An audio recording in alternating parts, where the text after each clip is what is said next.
خدا را اپنے آپ کو بے چین نہ کرو، بے قرار نہ کرو، بے سکون نہ کرو، رب کی یاد میں آ جاؤ، درود و سلام میں آ جاؤ، نعت کے حسن میں آؤ، تلاوت کی دنیا میں آؤ، سجدوں کے نور میں آؤ، آؤ کبھی کھول کے دل مسجد کی صفائیاں کریں، آؤ آؤ نہ کبھی کوئی بوڑھا دادی نانی دادا ان کے پاس بیٹھ کے پیر دبا کے اللہ کو راضی کرے۔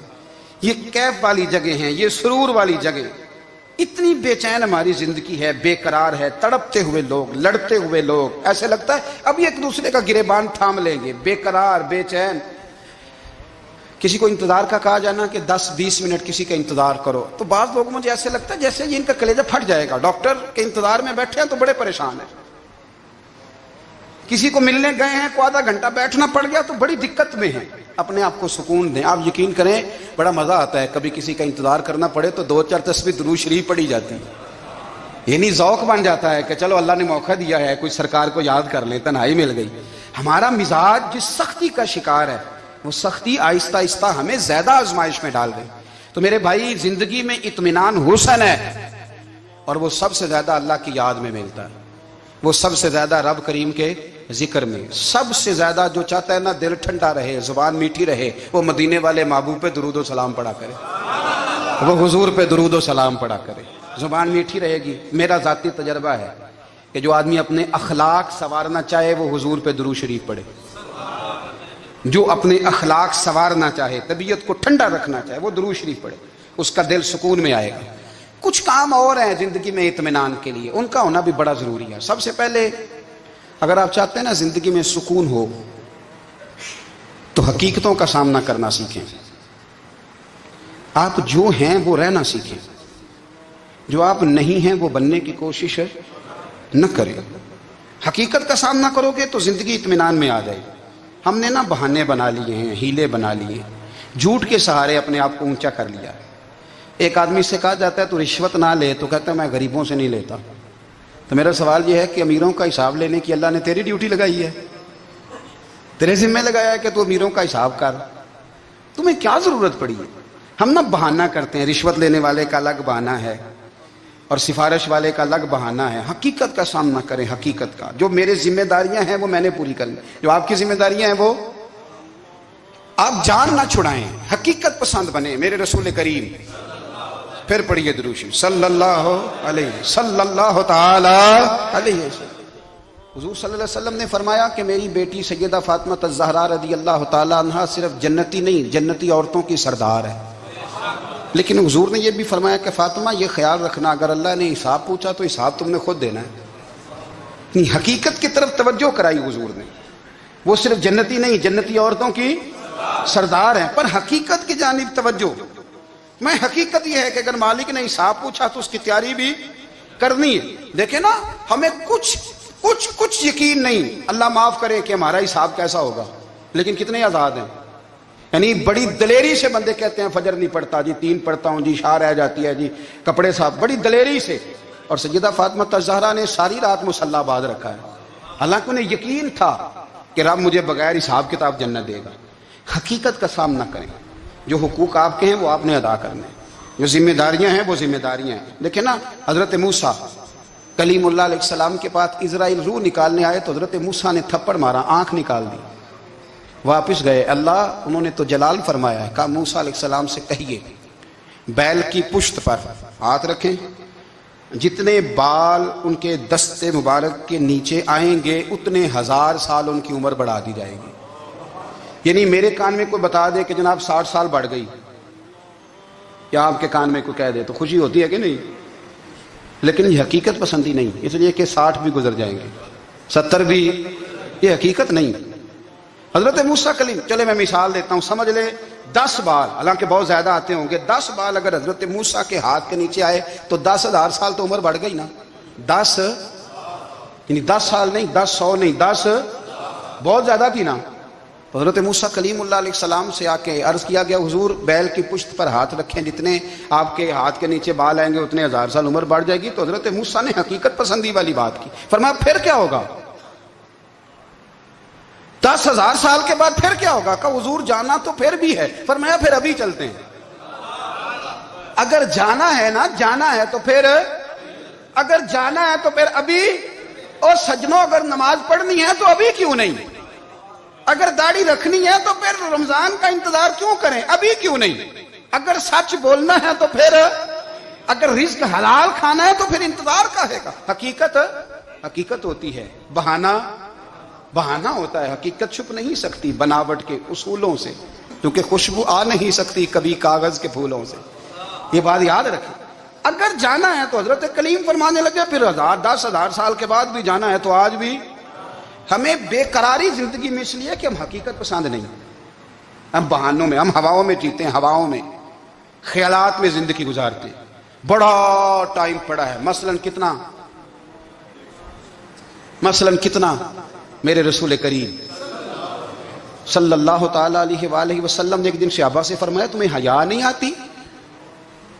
حضور کیا ہوا؟ فرمایا وہ والے مکان بناتے ہو جن میں تم رہ نہیں سکتے، وہ والا مال جمع کرتے ہو جو کھا نہیں سکتے، حیا نہیں آتی؟ عرض کی حضور حکم کریں تو محبوب فرمانے لگے جوتے کا ایک تسمہ بند کرتا ہوں تو سوچتا ہوں دوسرا بند کرنے سے پہلے موت آ جائے گی، ایک سانس اندر جاتی ہے تو دوسرا آنے سے پہلے میں یاد کرتا ہوں کہ مجھے دنیا سے جانا ہے۔ تمہیں حیا نہیں آتی؟ وہ مکان بناتے ہو جن میں رہ ہی نہیں سکتے، وہ مال جمع کرتے ہو جو کھا، حقیقت پسند نہیں بھائی ہم۔ بہت سارے لوگ ہیں بڑی باتیں سناتے ہیں، بڑی، میں کہتا ہوں اصل میں نا زیادہ باتیں سنا کے نا بیچارہ اپنے آپ کو مطمئن کرنا چاہتا ہے، اصل بات یہ ہے کہ اندر سے نا ہلا ہوا ہے، کچھ بھی نہیں، بڑا زیادہ ہنستا ہے اور مجھے لگتا ہے کہ کوئی گہرا زخم چھپا رہا، اس لیے ملمہ سازی، حقیقت پسند بنو، حقیقت پسند۔ یاد رکھنا من ترک صلاۃ متعمدا فقد کفر، میرے رسول نے حقیقت بیان کی، فرمایا جس نے ایک نماز بھی جان بوجھ کے چھوڑی اس نے رب کے رب ہونے کا انکار کیا، اس نے کفران نعمت کیا، یہ حقیقت ہے، کوئی کلیریفیکیشن نہیں، کوئی وضاحت نہیں۔ جو نماز نہیں پڑھتا جھوٹ بولتا ہے، غلط بیانی کرتا ہے، جو شخص رزق حرام کما کے کہتا ہے کہ اس کے بغیر گزارا نہیں چلتا، وہ جھوٹ بولتا ہے، اس لیے کہ رب فرماتا ہے جب تجھے پیدا کیا ہے تو تیرا رزق میرے ذمہ ہے۔ اللہ فرماتا ہے کہ لا یکلف اللہ نفسا الا وسعہا، میں کسی پر وہ بوجھ نہیں ڈالتا جو اٹھا نہ سکے۔ نماز فرض کیا اس کا مطلب ہے ہم پڑھنے کے قابل ہیں، اس نے ہمارے ذمہ داریاں لگائی ہیں تو مطلب یہ ہے کہ ہم ذمہ داریاں ادا کرنے کے قابل ہیں، ورنہ وہ کہتا ہے میں وہ بوجھ ڈالتا ہی نہیں جو تجھ سے اٹھایا نہ جائے۔ اگر چاہتے ہو کہ زندگی میں اطمینان ملے تو خدا را حقیقت پسند والی زندگی گزارو۔ یہ فضاؤں میں زندہ رہنا، ہواؤں میں، اللہ بڑا معاف کرنے والا ہے، اللہ بڑا کریم ہے، معاف کر دے گا، تو بھئی یہ بات صحابہ کو بھی پتا تھی، یہ اہل بیت کو بھی خبر تھی، تو وہ تو ایک ایک بات کا لحاظ کرتے تھے۔ یہ غوث اعظم کو بھی پتا تھی، یہ ان کے والد کو بھی پتا تھی، جنہوں نے کسی کا ایک سیب کھا لیا تھا تو 12 سال اس کے گھر میں نوکری کرتے رہے، انہیں نہیں پتا تھا اللہ بڑا کریم ہے، معاف کر دے گا، ایک سیب ہی ہے نا۔ تو حقیقت پسندی آپ کو سکون دے گی، اور اگر آپ نے اپنے آپ کو غیر مطمئن کیا ہوا ہے، بات کچھ اور ہے، اور آپ نے اپنے آپ کو ڈال کسی اور طرف لیا ہے، تو پھر آپ کو سکون مل سکتا؟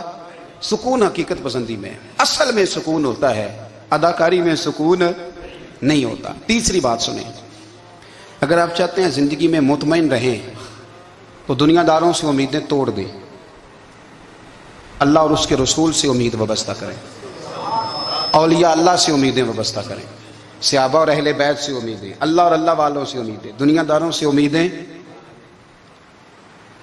آپ کو پتہ ہے دنیا دار کی تباہی کب ہوتی ہے؟ جب انہیں خوش آمدی مل جاتا ہے۔ چودھری کا بیڑا اس وقت غرق ہوتا ہے جب اسے چودھری کہنے والے زیادہ ہو جاتے ہیں۔ سیٹھ صاحب اور نواب صاحب بیچارے تباہ تب ہوتے ہیں بھولے پن میں، جب ان کے دائیں بائیں ریلا ہوتا ہے سیٹھ صاحب کہنے کا، لوگ انہیں کھانا چاہتے ہیں، پیار ان کا نہیں ہوتا، ان کی جیب کا ہوتا ہے،